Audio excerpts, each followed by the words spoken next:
জীবনে অনেক কিছু হারালাম, তার মধ্যে সবচেয়ে পছন্দের ছিলে তুমি।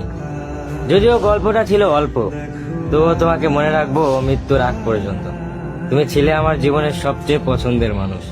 তোমার হাসি, তোমার কথা, তোমার সাথে কাটানো প্রতিটা মুহূর্ত সব যেন এক একটা যন্ত্রণাদায়ক স্মৃতি হয়ে বুকে আঘাত করে। আমাদের গল্পটা খুব বড় ছিল না, তবু প্রতিটা পৃষ্ঠায় আজও আমায় কাঁদায়। আলো আধারের মাঝে একটা সম্পর্ক, যেখানে তুমি ছিলে আলো, আমি ছিলাম ছায়া। আজ তুমি নেই, তবুও প্রতিদিন তোমায় খুঁজি।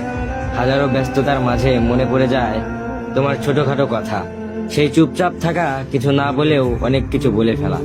বিশ্বাস করো, এই হৃদয়টা কারো জন্যই আর জীবিত হবে না, কারণ সত্যিকারের ভালোবেসেছিলাম তোমায়। তোমার জায়গাটা আর কেউ নিতে পারবে না। আজও তোমায় ভালোবাসি, তোমাকে মনে রাখবো মৃত্যুর আগ পর্যন্ত।